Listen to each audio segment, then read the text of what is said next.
Hey guys, welcome to our podcast.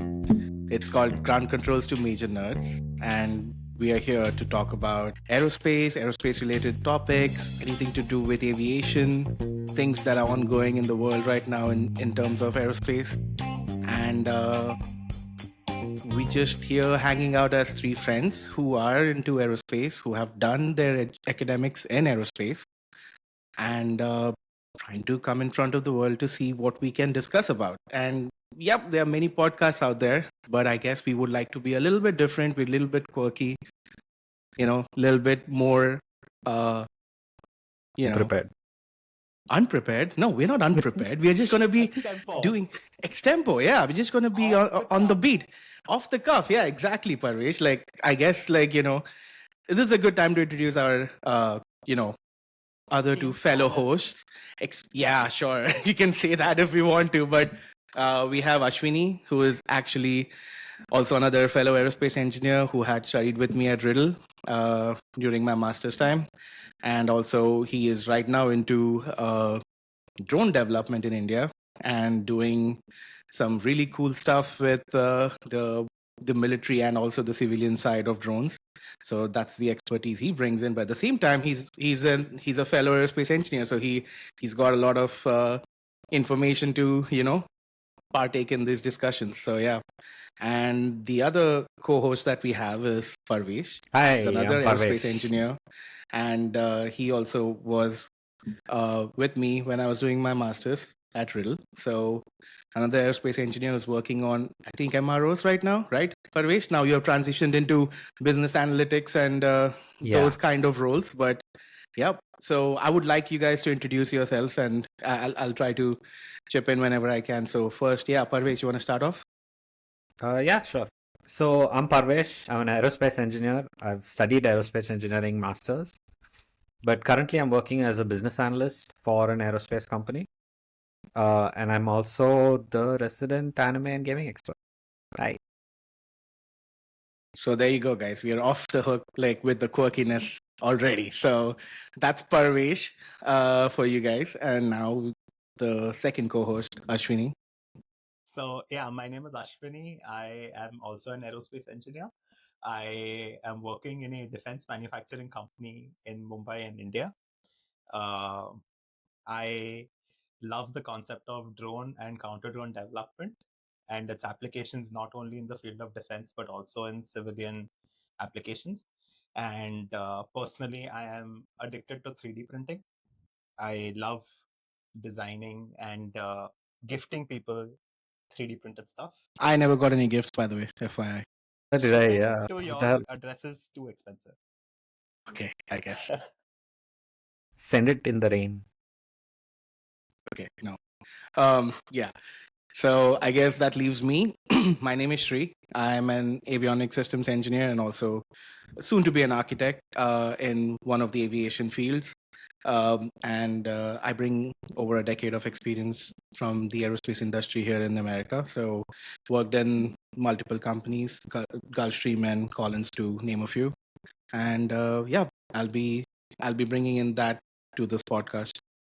So with that introductions out of the way, I guess we should start with why are we here? Like, why are we so curious about aerospace? What do we? What is aerospace? Like, let's start with that. Like, what is Yeah, aerospace? And why is there the need for another podcast and three people yeah, to exactly. Why buy is all there? of this equipment and set it up and then talk about stuff? Exactly. Why are we doing this? Like, what is the whole purpose of doing this? So It was let's. your idea, so why don't you start off with it? Okay, yeah, sure. I am really passionate about aerospace from like eighth grade. Uh, anything that flies. Basically, I was very curious. How does it like happen? What is the science behind it? What's the engineering behind it? Mostly the engineering. I was not very much into the science side. But obviously, while you're growing up, you do not know the difference between engineering and science. That's another topic that we want to talk about throughout this podcast. Like, what is the difference? But yeah, was very curious about how things fly, what goes into you know this ginormous things fly safely, that too. And that's where my journey started. So the curiosity of flight. And then I also came into contact with space exploration and the aerospace side of it unlocked, right? So that's where I guess like I decided to do my undergrad in aerospace systems engineering in the UK. So that's where I started off my journey, like to see like, okay, where do I go into this field and how do I achieve whatever I had to achieve, or what is my, what can I do to contribute to this field? So that's where I got hooked into aerospace. But for me, particularly, aerospace is, I think, a field of engineering which deals with um, any machine that flies or anything that actually has got any kind of like um, sciences involved in making things fly, basically. So that's what I feel aerospace is. And from an engineering standpoint, I feel like it is a field of engineering where you make sure that the designs are safe and secure while you're using them. And it's one of the most pinnacle of engineering precisions. So that's what I feel what aerospace is for me. That's so cool. But I think to springboard of what you said, I was more I gravitated more towards the physics side of it since I was like a kid. Mm-hmm. I preferred like the sciencey calculations, all that stuff. And back then, obviously, like what you said, don't know the difference between science and engineering. Mm-hmm. I always thought what is generally considered astrophysics was aerospace. So I stepped into it by mistake. I thought it was, oh, this is aerospace, not astrophysics. So I came into it by mistake. But what happened was, it was just so fascinating, right? When you think about, like back then, I used to play a lot of games. Mm-hmm. I used to watch a lot of cartoons. Cartoons like then? SWAT Cats. Dude, it's been like 20 years, dude. We're not that young. We are all still do. we are all in our Okay, 30s yeah, right that's now. true. So yeah, That's true. revealing our age there, Parvesh. We didn't have to do that, but okay. They didn't Great. have to assume. You could still be 28. What the hell? 28 is still old for the Gen Zs nowadays. You know that?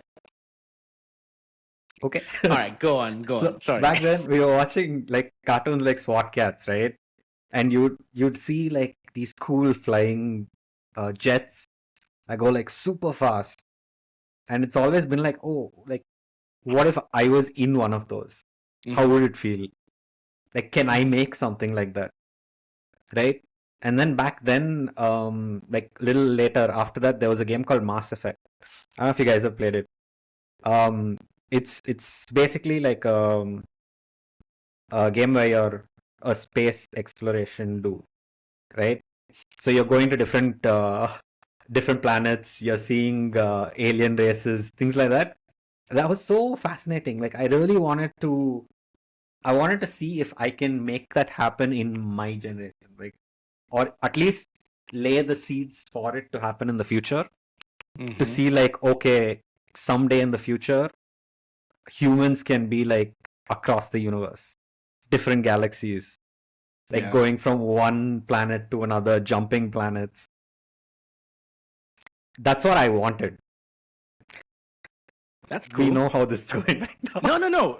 Actually, we are just silent because internally, like I think I'm pretty sure me and Ashwini both are thinking like, yeah, it was cool to see like if we could have done something like of those sorts, but obviously, yeah, I mean, obviously, it's like now that we know a lot more, we have a lot more knowledge. We know that it's still a little far away from happening, but still that the feeling of, oh, we can sow the seeds for it to happen in the future. That sort of gives me that pull. It's not far away, right? If you think about it, aviation is so young, like, or anything like aerospace, not even for us, like in general, for the history. Like, we'll be when 1919, right? When it was first flight was taken off. So it's only been like 100 years. Like if you look at other traditional engineering, I know, we'll be old. 200, 300 years. What? So we'll be old.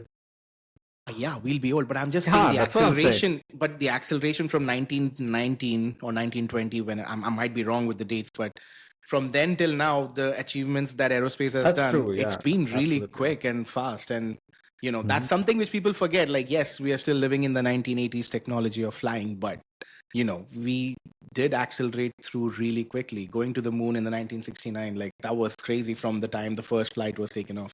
So aerospace does transition quickly once the foundations have been laid. So you never know, within your That is so lifetime as true. well, Yeah. you might be working on those things. So Who knows? Maybe my kids will go into space. could be.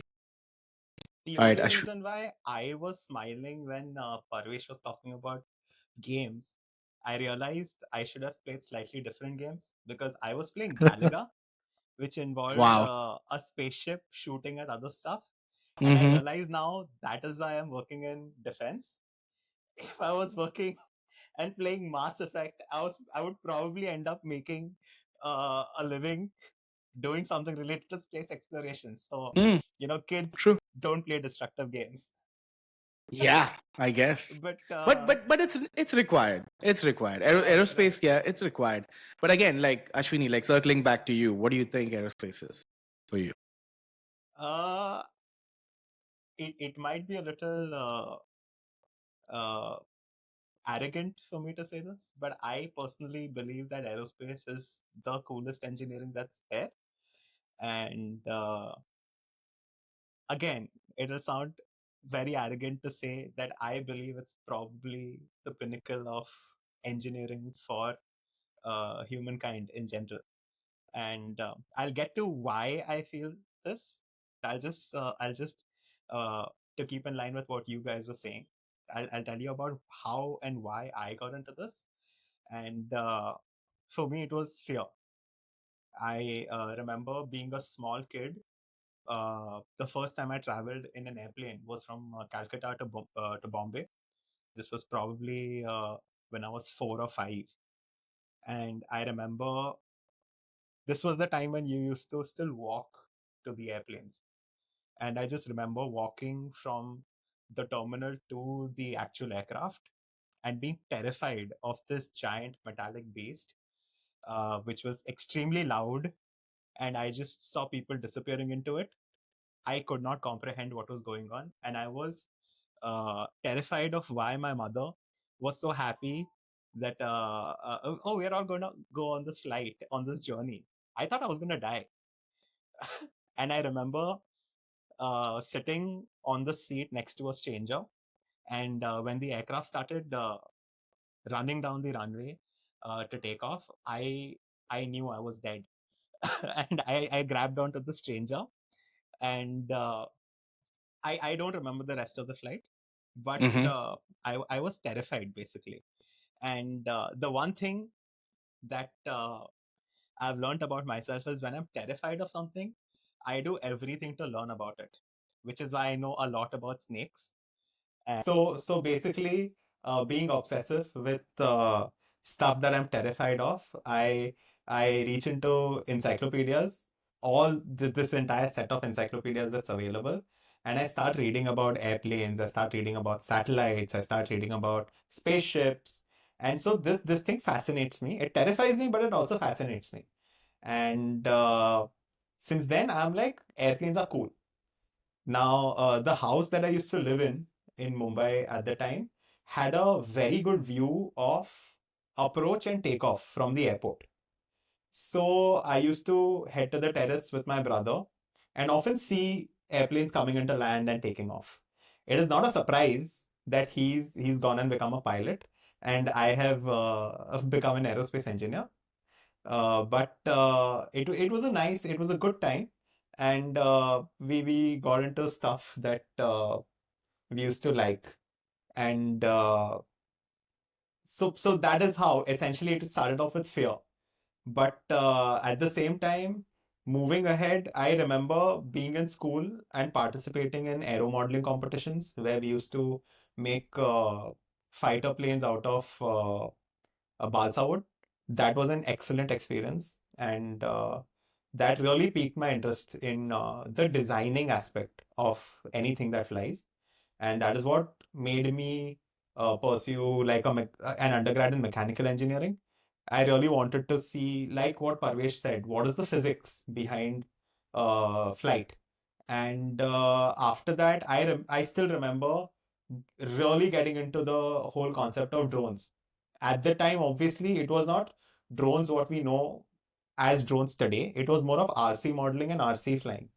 And there was a very popular RC flying club in Mumbai, which was headed by this guy called Mr. RC Ansari. And sorry, his name was Wasi Ansari. And he's a really nice guy. I remember meeting him uh, a lot of times. And our final project for our mechanical engineering was a drone that we made along with him. And that is what really got me into uh, the entire industry of drone making and making unmanned systems and having like a ground controller. I remember I remember loving remote control cars. I used to love driving them around the house. And so the whole concept of then adding flight to something remote was just fascinating for me. So that is Hmm. what got me into aerospace. And getting back to what I said was an arrogant statement of why aerospace is supposed to be the pinnacle. Having been in the industry and having studied about not just flight, but also sort of the journey that takes you beyond our atmosphere and into space, I personally believe that what sailors did in the previous century of exploring new lands and exploring new continents uh, is what this century is being done by aerospace travel. And Hmm. it aerospace allows us to sort of hold this giant mirror to all of humankind, and Hmm. it allows us to sort of look into the void and understand what our role is, what our position is. Hmm. You might consider that humans are the only sort of living beings who do this, who have to get up in the morning and think of the question, why do we exist, instead of just Hmm. existing and enjoying life, but that is who we are. And I feel like there are people who have asked this question, where do we fit in this universe? Why do we exist? What is the natural order of things, and where are we in the entire cosmos? So I think aerospace allows us to sort of explore that picture, sort of answer that question. Uh, the first time uh, an Indian went into space, looked back and said, India looked beautiful from space. Yeah. But also had the statement that from space, the entire world looks same. You Hmm. do not see boundaries from space. You do not see borders from space. So I think that sort of uh, statement shows us that aerospace allows us to not only see all of humankind as one, but also allows us to then show what our future trajectory is like, whether that is traveling to other planets, whether that's exploring galaxies, stars, uh, dark matter, whatever. So I feel like that is aerospace allows us. It is a means to seeing where we are, who we are, how did we come into existence, what was the past like, what is the future going to be like. So I feel like that is great. And it is a practical means. It's not a theoretical. I mean, astrophysics will take you down the theoretical route. But Hmm. aerospace engineering is the physical, the things you do by hand to allow you to reach that, which is why I personally believe that aerospace is the I pinnacle. guess I guess that's where I think it leads up to, right? So, what do you guys think is your curiosity with aerospace? Like uh, like Ashwini, for example, you just mentioned about these vast things that aerospace can is entailing, right? And what do you think you want to go down the path of in aerospace? Like, what's your curiosity of choosing aerospace? Is it because of the science side of it, or is it because is it the engineering side of it? Like, this is where I think the next discussion could be like, what do you think is more important? Just to springboard off what Ashwini had said, it's Mhm. not just that aerospace gives us like an overview of human ingenuity. It's also that every step we make in aerospace has some other practical use somewhere else, right? Because Ashwini had mentioned satellites earlier, right? we got satellites for aerospace, but through satellites we got GPS as well. No, I would argue that satellites were possible due to aerospace, and then its applications are different in different ways, right? I know, that's what I'm So, saying. So yeah. everywhere you take a step in aerospace, something else can spin off out of it to be useful anywhere else. And take aerospace materials, for instance, right? We get composite materials we can use for other applications. So that I just wanted to add that one point in. No, I get that, but that's where I'm trying to ask this question to you guys. Like, what is actually motivating you to be in aerospace? Is it the science side of it, like where you deep dive into those aspects, like of, for example, material science, right?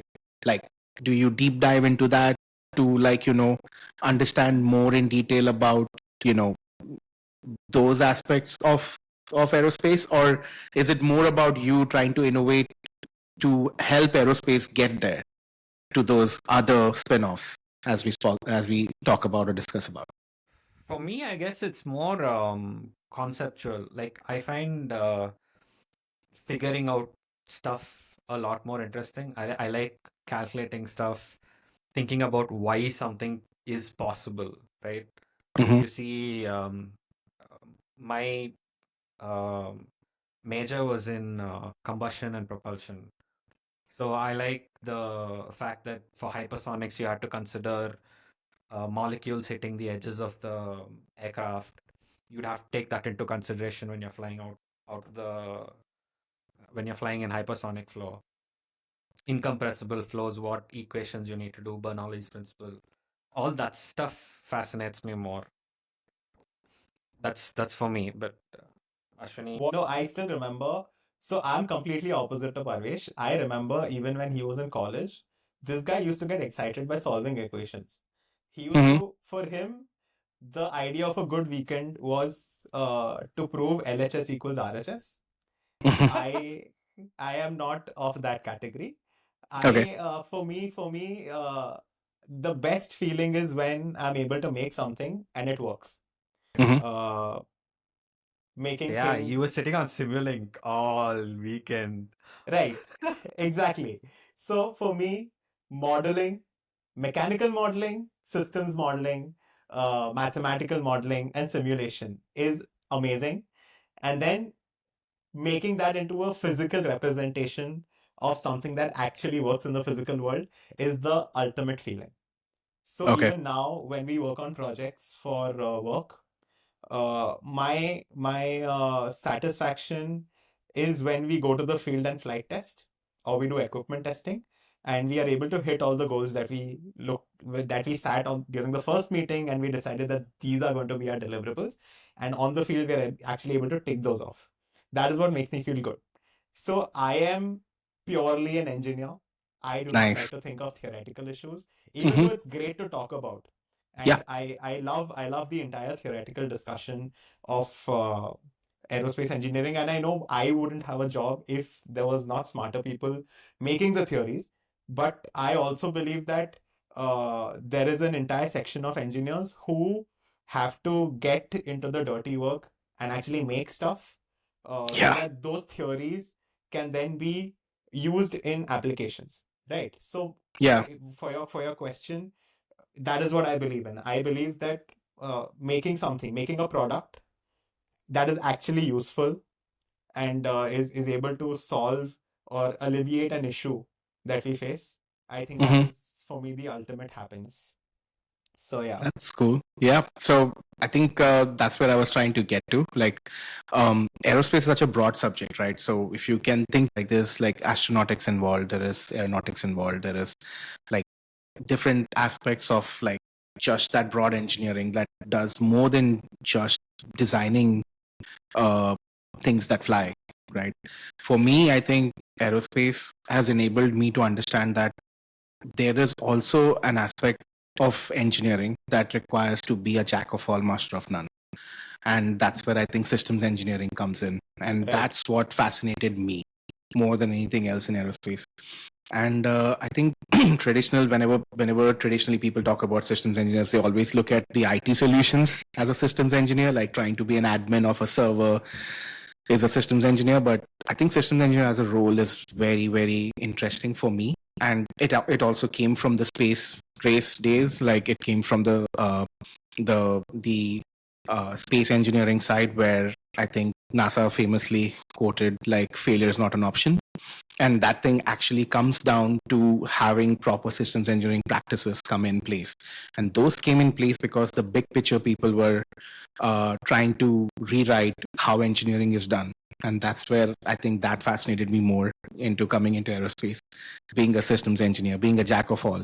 I don't care about how the theoretization of things are done or how specifically people go and test things. But what I care about is the big picture. Okay, what are we trying to get done over here by doing these activities scientifically or theoretically or practically also? Like, what is the end goal over here? How is it meeting the needs of the stakeholders at the end? How is it getting delivered correctly, safely, by meeting all the requirements as we speak?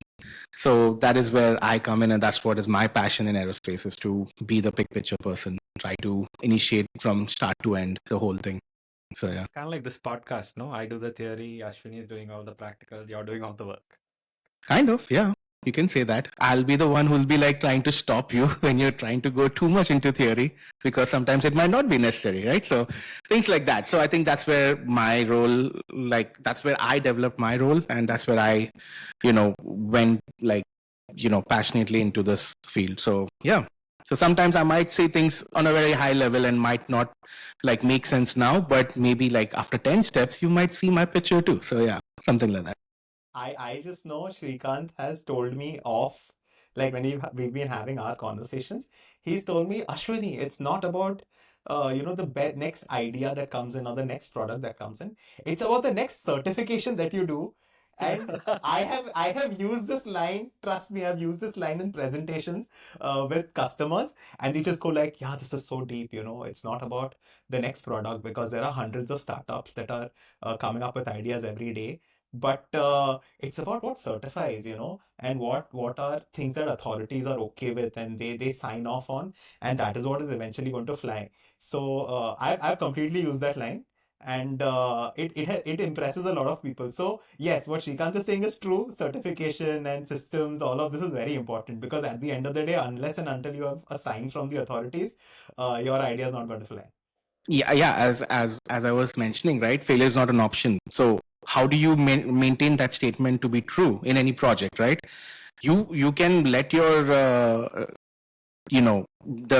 the people who are in charge of their specific disciplines, like for example, the materials guys or the flight sciences guys or the hardware guys, the software guys, they can go down the rabbit hole and get you the best design possible. But if that does not meet the spec, if it does not meet the requirement that actually is the bigger picture at the end, if the regulatory bodies are not happy with what you have designed, it might be the most futuristic thing that you have made, but it is not practical, so it won't work. So that's when I think aerospace is the only field where that thing is a very big part of it, because the budgets are like ginormous. They're like in billions most of the time, like when you're trying to start off something, right? Or sometimes in many millions, and you cannot afford to just go down the rabbit hole trying to design something super perfect and assume that it will be good enough to get certified. You need to also spend time and money on making sure it is actually practically viable and safe and does not fail at any cost. That's where your experience is so different from mine, and that Yeah, is where I exactly. would say it is a different industry in India and a different industry in the US, because where are those billion budgets in India? I want to work on a project where I have a budget of $1 billion. No, but I feel We like, don't have okay, a budget. no, but I feel like, okay, so I would say like, okay, billion maybe crazy sounding, but it is there. Like any new aircraft program is actually $1 billion, right? And that's why like you don't see countries like India trying to invest in that, because I don't think so they are ready to put down $1 billion for 100 million return on it, right? Probably not in the private market, but defense wise, yes. Yeah, defense is a different ball game. So I have never worked in defense industry, right? Because I'm a foreign national in the US. So definitely I never got a chance to even look at defense contracts or defense work or defense, like how defense projects even work. So I have no clue about that. But just talking purely about commercial aerospace, it mostly revolves around safety, mostly revolves around practicality, mostly revolves around viability. Like, is it viable? Is it feasible to do this or not? So there could be great achievements done in the field of like nanotechnology, for example, or nanomaterials, or I don't know, like oblique shocks in a supersonic flight. But if we cannot make an aircraft viable enough to fly supersonic, those researches are kind of like not coming to fruition right now. So they are just in the back burners, waiting for a proper platform that could be viable, that could be certified to be used there, right? So that's where the dilemma of aerospace comes in. Like, yes, it is like, making sure that so many other things in the world get developed through aerospace because of the research that's been done. But most of the aerospace projects are, not modern or not cutting edge, if you may, compared to other technologies around, because of the cost, because of the amount of dollar values you have to put in to get things happening through the regulations, through the certifications, through the safety channels. So yeah, But that's that's that's where we. the thing with a lot of science in general, right? Mhm. Every idea is a separate branch, and like for the most part, not all branches work. Like most of them get cut off because they don't go anywhere. Yeah. That's a problem with science in general. But I feel like many governments are not willing to take that risk. They're more focused on like um their own internal stuff rather than looking at humanity as a whole. Like, let's all progress forward in this direction. But that's where I feel a little, I guess, sad that we're not able to take it in that direction. Yeah. Maybe someday in True. the future it'll happen. True. But it all comes down to the dollar value or rupee value or whatever, the money, basically, Currency. the budget, the currency value. But Yeah. the So. point you made about research, I feel like this is where there is a difference in the way we approach research in a US and in an India, because what you said was right, that there are larger projects that are available and with huge values. See, whenever, as someone who's worked on absolute ground research Mhm. and also in very niche projects related to defense. What I can tell you is uh, there is a requirement, okay, Mhm. for a product. Then there is a huge question of, do we have the capital to do this? Mhm. Okay, there might be a lot of people who have the capital to buy the technology that is required to do the research. But the research itself requires such expensive technology that you do not then have the funds to hire the people to do this. So, with my experience, what I've seen here in India is either you go all in on buying technology and then get a slightly lower value of staff that works on that technology, Mhm. or you sort of go all in on staff and get all of your experts in place and then ask them to come up with creative solutions that might not cost as much money. Mhm. Because that is the question, because there is never enough money for both the best technology and the best people. But that is not what my experience was while we were in the US, where the very important part is you have to go out and get the best technology and you have to go out and get the best people. And once the job is done, get rid of both. Yeah, that is kind of fair. Like, that's capitalism at its best, right? So that's why capitalism achieves those things that, maybe other theories of society do not. But I have one question though. So you pointed that out, like, in India it's not possible, or in any other country it's not possible, but in America, in the US, or to some extent in Europe also, it is possible to have these big projects, be successful. Why do you think that is? Like, okay, you gave me the reason that maybe like they would rather buy the whole thing from a foreign entity and then just make it work in and integrate it within the ecosystem that they are bringing it in, or they just like, try to develop it indigenously and then try to figure out how that would work, but it won't be the best. Why do you think I'm going that to is the edit you case? there. I didn't say that it was impossible. I'm just saying it is improbable.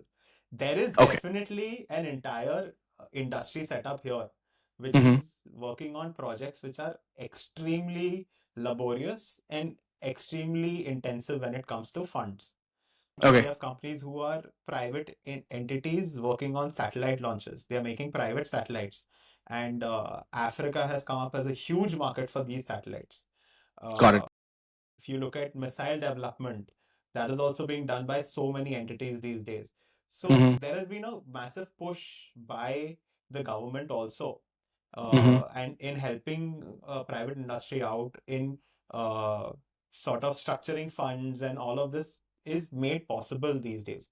But at the same time, say you start a company tomorrow, uh, your biggest issue is money flowing in and money flowing out.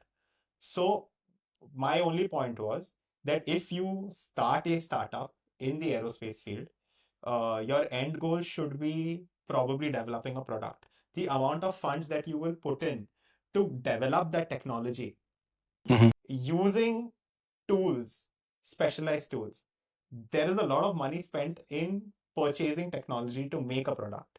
And there is a lot of money spent in hiring the right individuals for the job. So Mm-hmm. you will always find that people in the aerospace industry complain in India that it is not the best paid industry. 2.5 months ago, there was an Aeronautical Society of India general meeting where a lot of uh, faces of the aerospace industry in India had turned up. I was also not one of the famous faces, but I was in the audience. Mm-hmm. And there was a question by one of the kids. There were college students also attending. And the college kid asked a question, why doesn't aerospace pay well in India? And Mm-hmm. the answer given by one of the experts was, "Oh, aerospace. You know what? The people in India, they are not working on salary. They're not in the industry because of salary. It's because of their passion. They are passionate about this industry. So salary doesn't matter." But that was sort of brushing aside the question, and we had a realistic conversation about this, a few friends of mine. And what we understood was, you think of it as an owner. As an owner, I'll either pay you a lot of salary, but have zero funds for technology, and then my company doesn't end up making anything. Or I go all in on technology, and then sort of have to deal with a staff that may not be ideal, but then hope for the best, right? So often people choose the second solution because these days access to education is easier. You don't necessarily have to have a degree and then come and work on the best of stuff. But access to good technology can help you make a product. So that is what I'm getting to. That's true. And even we have more manpower here in India. So there's a lot more people who are Right, willing to work for less. right. That is also the case. But basically, that is what I'm saying. That there is this thought. And at the end of the day, in India, we always come from an ideology of how we can extract the best sort of performance at the cheapest rate, right? So all of our programs, in even in aerospace, funds and ultimately cost of the product is a very important factor. So these are all. This is all basically what I'm saying is that these are all the differences that I have experienced working in India, which was different from working in the US. Okay. It's still it's still a question in my head, even after these discussions. Why? Why is that like the case, like where um there are projects that are started in America to maybe just design an aircraft, for example. Like, right. India has done so much in, like, let's talk about just India, right? Like India has done so much in space, has done so much in defense, like indigenously as well, right? But in terms of commercial aerospace, it's nowhere close. Why would that be? Because talent is not the problem, right? There are a lot of engineers in India. They are working for US based companies, like mostly verification, not in design side. They're usually doing more of testing, right?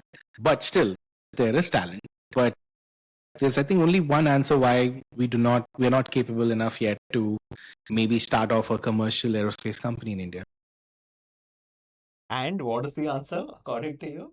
According to me, I think it is, I guess there is a lack of ecosystem where I don't know how do you even start that process, because I think the regulatory bodies, the government itself, I don't think so there's an ecosystem where they are willing to actually, have those companies in there where they could actually bring in that big investments and try to develop an aircraft and certify it through that regulatory bodies. If I take the example of China, for example, the COMAC, their government and the regulatory bodies over there are ready to actually bet on the company that's building the aircraft to at least have an ecosystem where maybe internally within China they can fly those aircrafts, right? But I don't know if we have that. And again, I could be wrong completely, but I'm just trying to open up that discussion. Like, what is the major reason why we might not have an aerospace company or an aircraft manufacturing company in India other than the hull? Like, we have the Hindustan Aeronautical Limited. They do it for military mostly. But most of the other private sector aerospace companies like Mahindra or Tata or anybody else, they are working in conjunction with the European or the American companies to help them design maybe a flap or a landing gear or some design here and there. They might have started taking complete ownership of those systems too in some cases, but in aerospace at least we don't have something like that in aerospace, like how we have it in automotive. Is what I'm. Another thing I feel is like if you see around the world, right? Mm-hmm. India is one of the younger democracies, right? I feel like because of this, at least that the country itself, Mm-hmm. uh, they want to concentrate more on internal stuff rather Okay. than innovating stuff, right? And I feel like that's why a lot of Indians just go out of the country to work Mm-hmm. instead of working here because they don't feel like they have the opportunity to stay here and work. We are part of a very narrow uh, group of people who have experienced staying outside, and so we feel that our world is surrounded by people who are leaving the country. That is not the case. Majority of India stays in India, works in India, and is working towards making the country a better place. But what Shrikant's question was why don't we have an indigenous aerospace company? The conversations are happening. There is a real push towards development. I think the basis of having a tier one large scale industry that is able to manufacture airplanes completely only comes when you have all of the tertiary architecture in place and all of the tertiary infrastructure in place. So, if you want to consider the making of an airplane, you must have the entire industry that helps this making of an airplane exist first. And that is what is something that has developed in the last 10, 15, 20 years because of indigenization of a lot of programs. Like, for example, Tata has worked in uh, indigenization for the last few years. Recently, they've taken over the manufacturing of the planes from the US, the large carrier planes. I'm forgetting. These are the C-152s? C-130s, you mean? C-130, C-130. Sorry, I'm confusing with the Cessna. Mm-hmm. Basically, what happens is once you have enough tertiary architecture and secondary architecture and infrastructure that is capable of indigenizing planes, Mm-hmm. then you can also say, okay, now I have the vendors in place, and these are all vendors who are certified and they are ready and they know what quality is. Now I can start thinking of making an aircraft in-house. Because if these vendors don't exist, I am importing all of my raw materials, I am importing all of my tertiary infrastructure, I am importing all of my parts. That is very expensive and that is drastically increasing the overall cost of my product, right? Mm-hmm. And I am also working in a very competitive space, which is completely cornered by Airbus and Boeing. Mm-hmm. So it is difficult. But I'm telling you that there are conversations happening, and this is purely because there has been a strong push towards indigenization, and the government has massively pushed towards indigenization of any technology that comes into the country. Even I can go to an extent and tell you that even as someone who works in an aerospace company, if we look at any product that is not from this country and we wish to bring it into the country, there is a question we ask. When we do a TOT, can we ask for at least 60 to 70% indigenization on day one? And then can we move to 80% indigenization after 1 year? Can we move to 100% indigenization after 2 years? What is TOT? Transfer of technology. Okay, got it. So these are very valid questions, and there is a solution. You might not be able to see it every day in the newspaper, but I can tell you, as someone who regularly participates in a lot of discussions, a lot of such meetings, that there is a very strong push towards this, and I can tell you that this is something that we will see in the near future. We are not already there, but we will be there. There is definitely a push towards it. I guess the reason why I brought that question up is because I'm very much in tune with the regulatory bodies in the US, right? And Europe as well. Maybe I do not have the visibility of how much things are going on in India. And that's why I wanted to bring that question up so that people like you could answer that question, right? So that was the reason why I was trying to divulge into that topic, because I guess we're talking about aerospace. We're talking about why it's important and what do we do and what does aerospace bring to the society and to this world. But at the same time, talking specifically to like where we are from, which is India, and where we got our majority of our experience of aerospace from, which is America. What's the difference between the two ecosystems over here of like aerospace and defense? So that's what I wanted to try to bring in as a question. So yeah, but I hope this was very interesting, at least for the first episode. We were just on the surface of things, I guess. Like I'm still feeling like we were still on the surface of things, and I think we made a good stab into what aerospace is, I guess. But yeah, what were you saying, Parvesh? I said this is just for them to get to know us, who we are, why we're doing this, things like that. I think the listeners should also give us some of their stories. Like, if obviously, if you're tuning in, you like aerospace, maybe you like just the tech, the things that come out of it. Maybe you want to listen to the news about aerospace. So let us know what you like. Maybe you want to listen to us talk about something specific. So put that in the comments.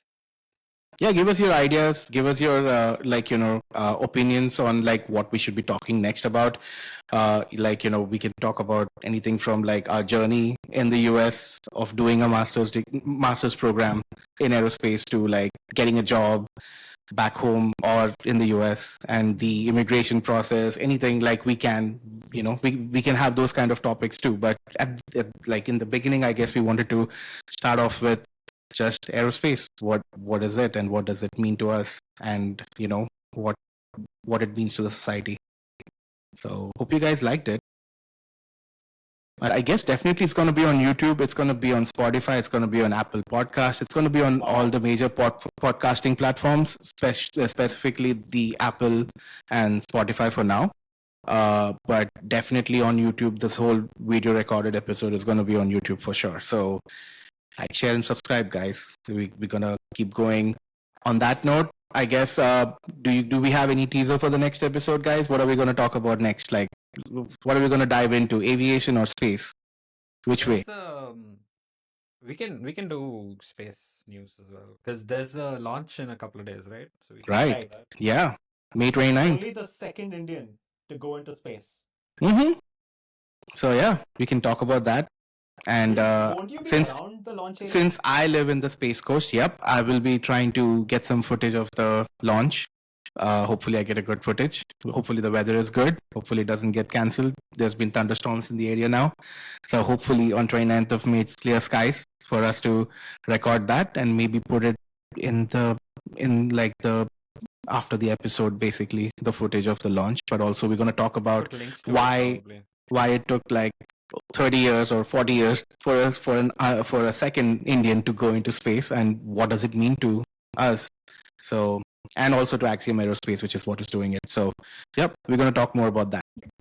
Thank you guys for tuning in to Ground Control to Major Nerds. It's been a stellar flight.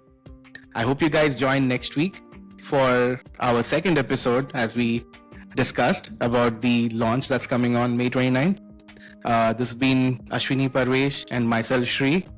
Hope you guys tune in again. Thank you. Bye.